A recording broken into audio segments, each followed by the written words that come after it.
As you can tell, I've had some caffeine today. Well, that was fun. There you go, you're back.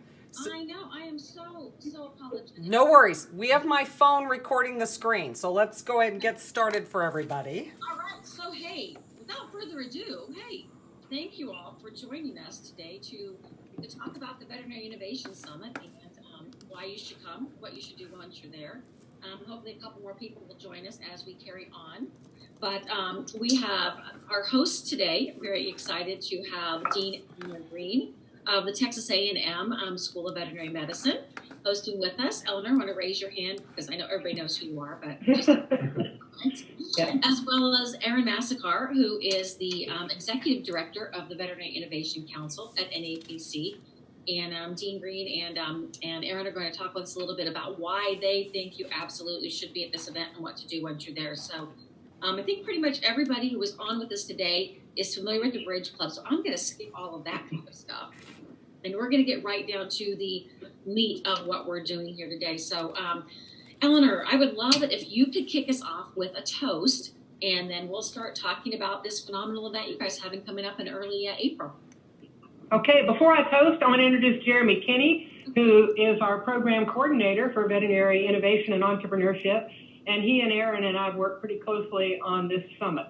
To kick off with a toast, I'd like to give a toast to the future of veterinary medicine and to really brilliant futures for every individual here, as well as the entire profession, as we all contribute to it in ways that are going to make sure that it thrives.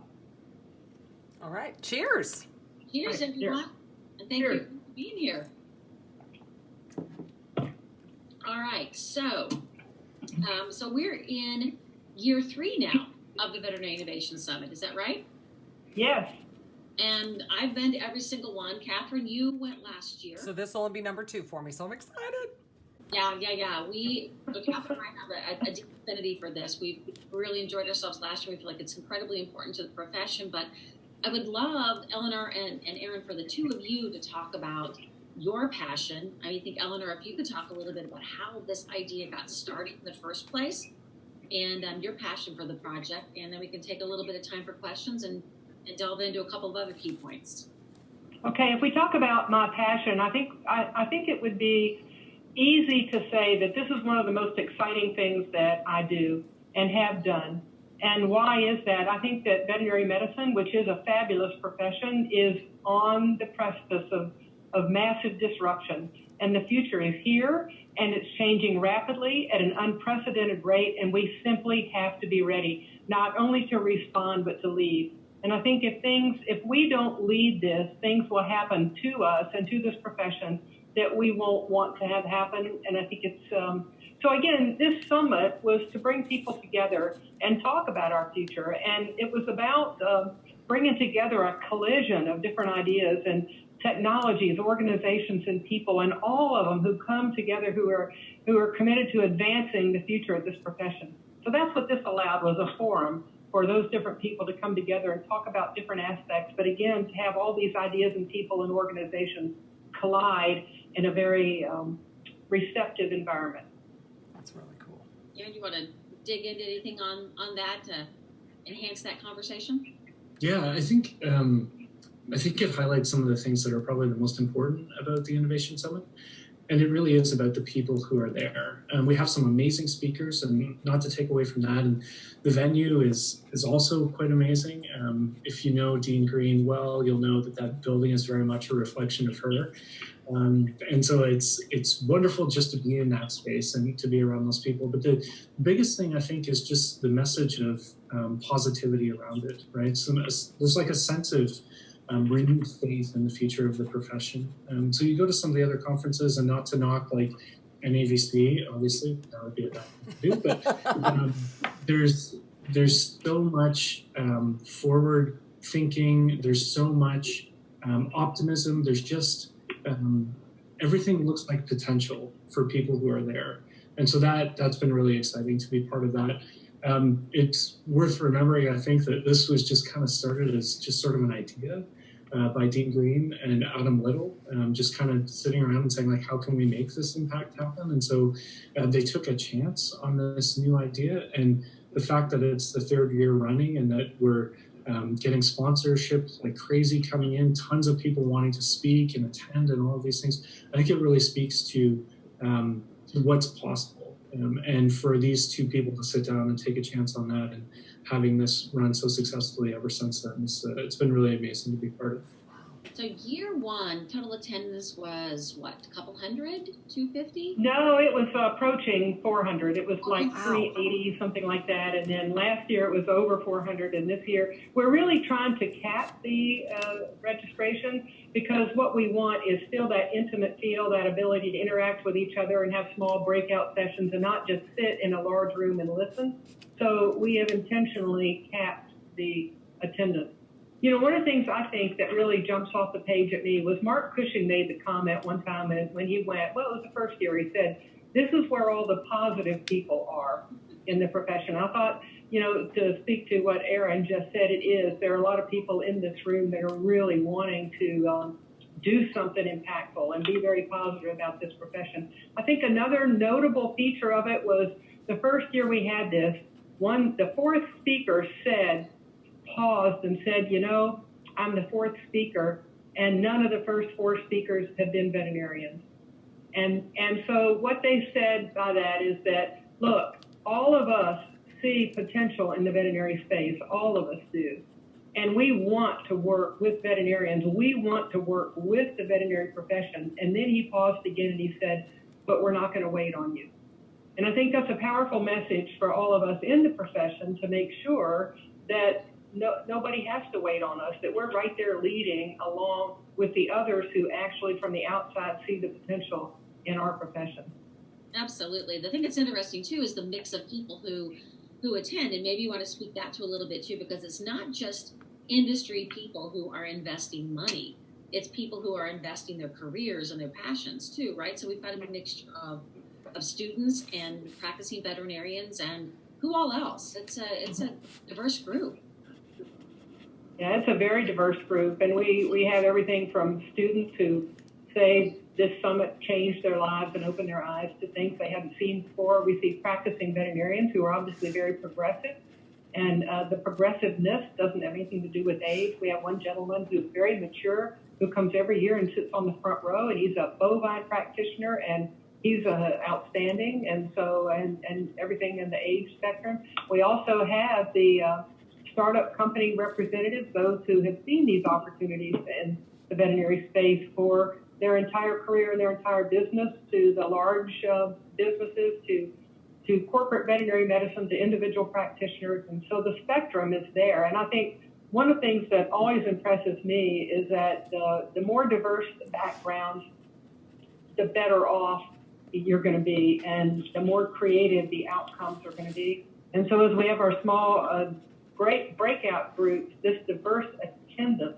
makes those richer and more productive.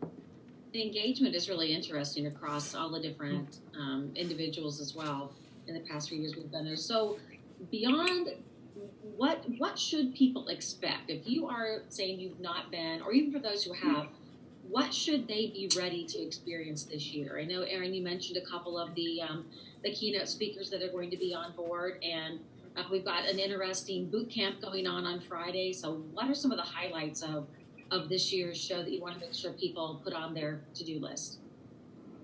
Erin, you want to hit that? Sure. Or Jeremy, or one, or all three of us can hit pieces of it. Jeremy's been amazing at communicating with a lot of the speakers, and so he probably knows more details than we do. But what we're trying to do this year is really focus on the practitioner and what they need in order to upgrade their practice. So we have this great speaker coming in talking about customer experience. Who's going to be helping to kick it off. And Brenda, we're pretty happy to have you there. So that's going to be really great.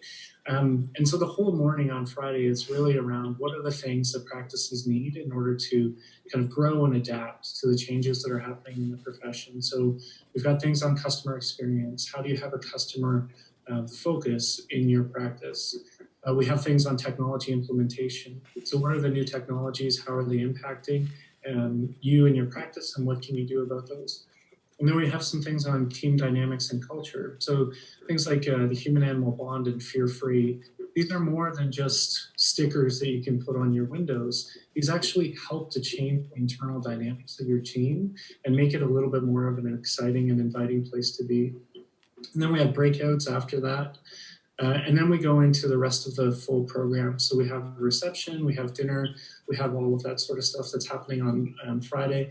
We have Ryan Bethencourt, who spoke a few years ago. So he's going to be coming back and sharing some of the experiences that he's had with the future of food. He goes to tons of conferences, and so it's going to be exciting to hear what he has to say. We have a lot of things related to artificial reality and virtual reality and imaging. So Scott is going to be back with a couple of his colleagues, Dr. Scott Eccles with Mark Lennox, Michael Moorhead, are going to be back talking about their experiences there. More breakouts, and I won't go through each one of them, but it's a way for people to kind of workshop through different ideas as a smaller group. Artificial intelligence from the team at IBM, so we're pretty excited about that. Corporate innovation panel.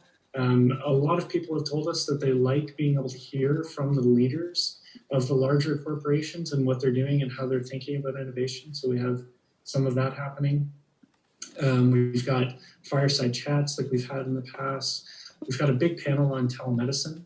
That's still very much a hot topic within the industry. So how are people thinking about that? And in particular, what is AVMA's stance on it? They've focused a lot more on the how-tos of it, which we're pretty happy about. Jim Penrod's going to be there speaking as well from the AAVSB's perspective. More breakouts. And then something that I think all of us get excited about is the students. So we have students talking about their experience through the Veterinary Entrepreneurship Academy.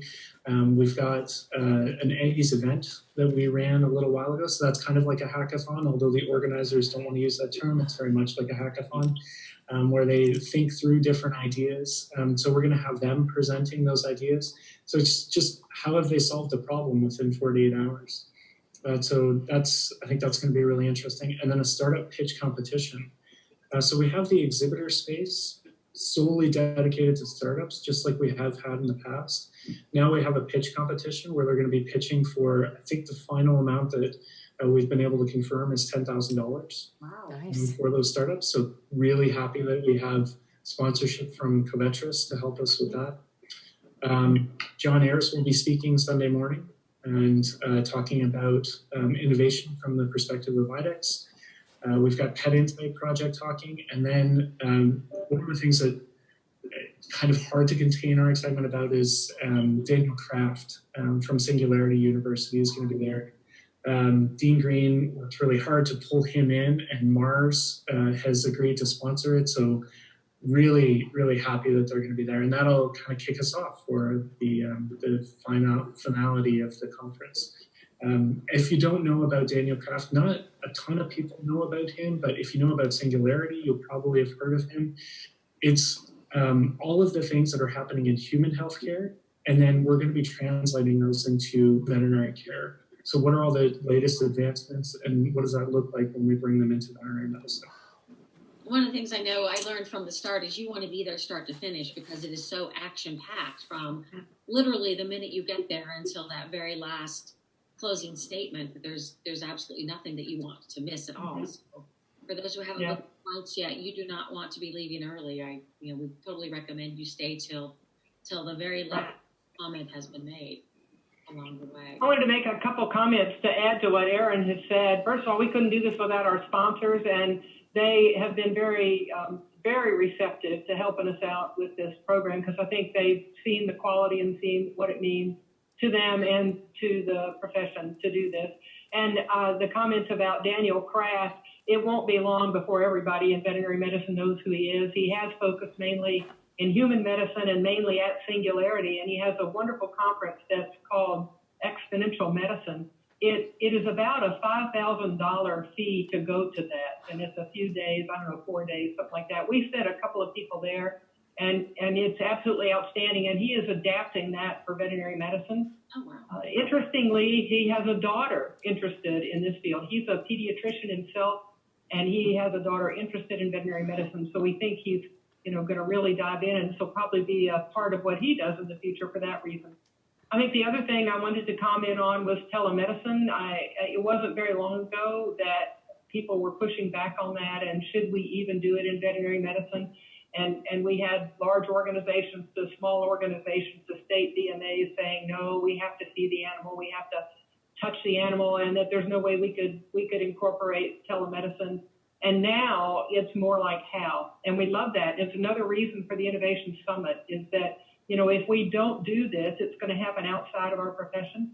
And this year we're very proud that we're going to have Janet Donlin from ABMA kick off that session. But in addition to that, Jim Penrod of the National Board of Veterinary Medicine group, who actually put in there that we actually could establish client-patient relationship remotely if it's in some cases. And boy, that opened the door, because regulatory limitations are what have held us back a lot. And once that's happened at the national level, a lot of the states are going to dive on board and allow a lot more flexibility in patient relationships, veterinary client-patient relationships. So that's going to be exciting to hear that. And then we'll have some people from the state level talking about their response at the state level.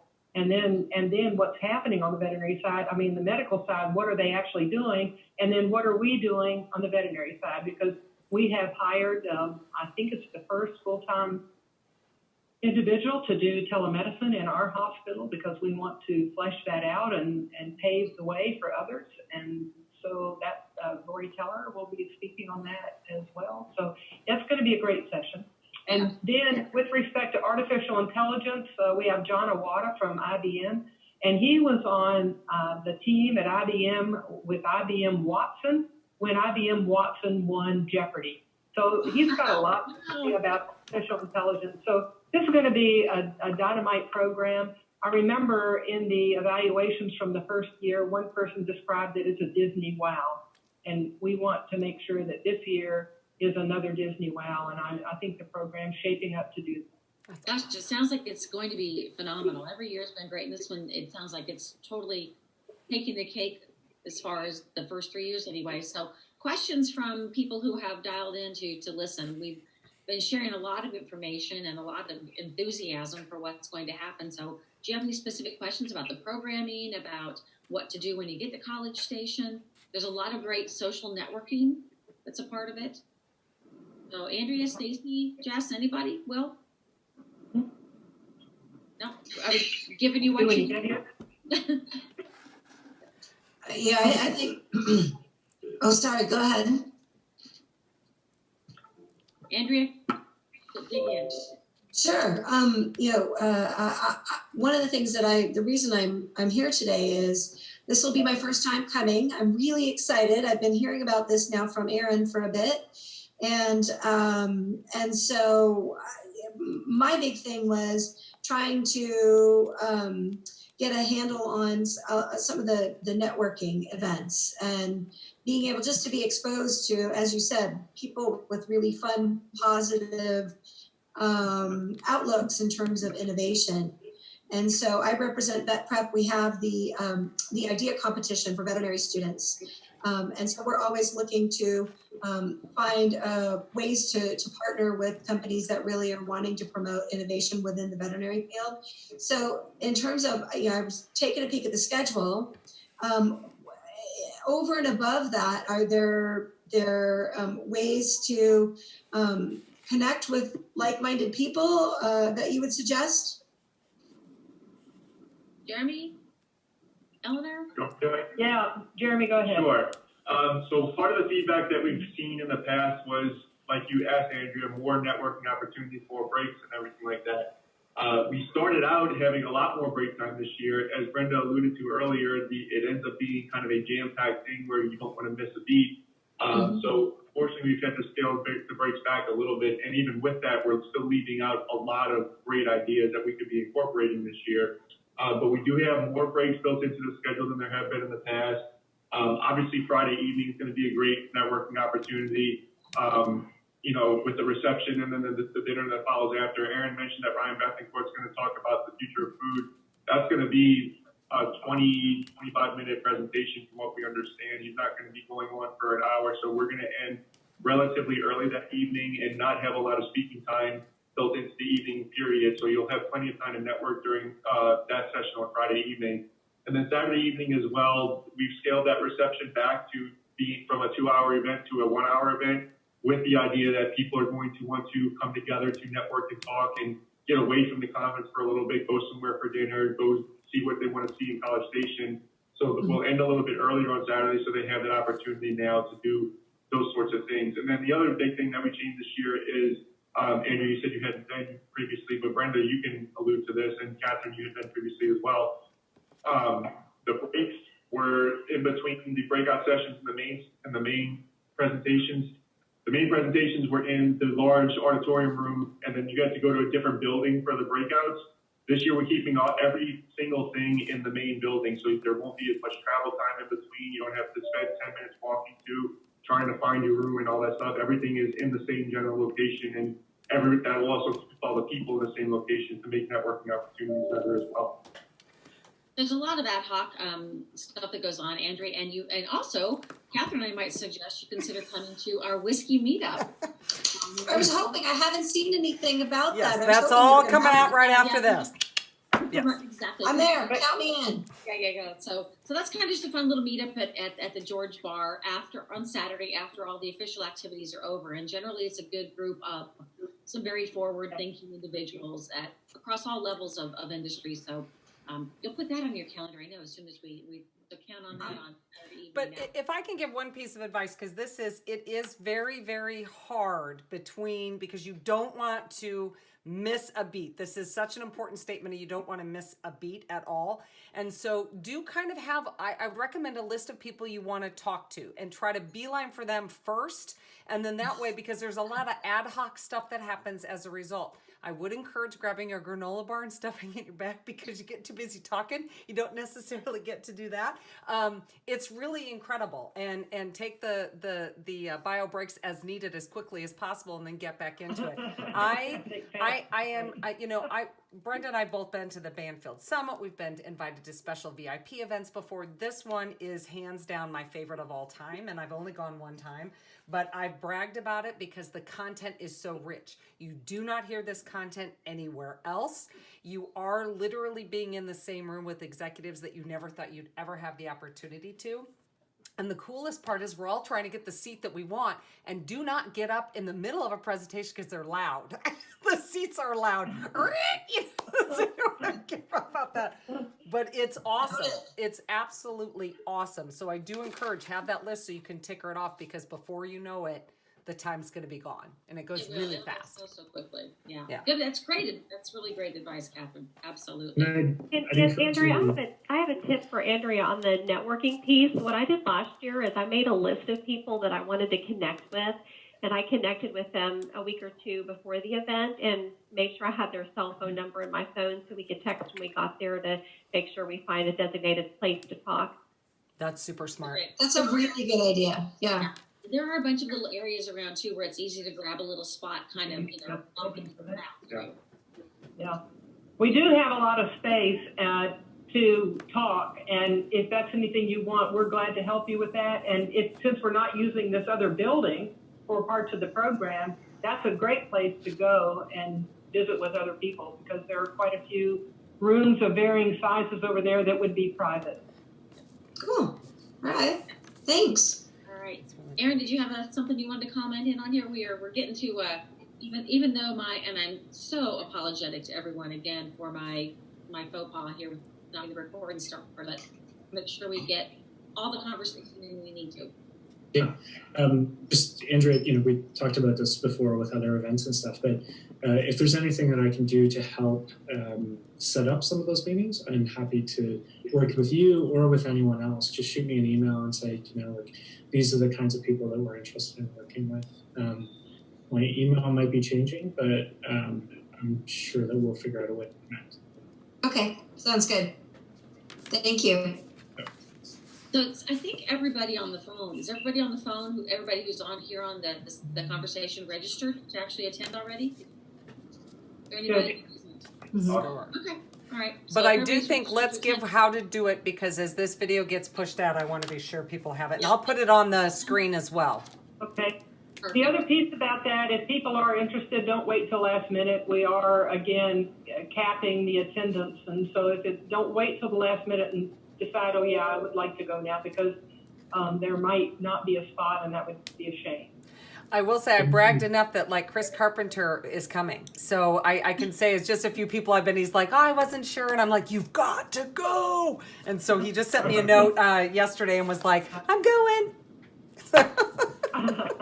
We usually get like 20 to 30 emails every year saying like, oh, do you have an extra spot? I'm like, no, we don't. I'm sorry, we don't. Yeah. So Very don't be funny. one of those people. Listen up. Yeah. Exactly. Don't be one of those people who gets told no. Register now. Exactly. However, we do send this remotely too, and so people who can't get there actually can watch real time on remotely. I didn't know that. Interesting. Yeah, that's an excellent point. So when we send the note out to everyone with the video, we'll also make sure that we've got the links to that kind of information as well. Yeah. Register to sign up for all of that, in addition to the link to register right now.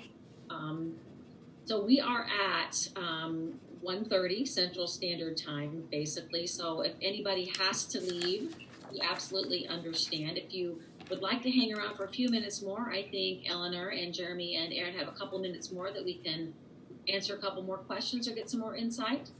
So we've talked about how to register. We've talked a little bit about how to make the most of your time, which is truly the most critical part of planning your 3 days in College Station.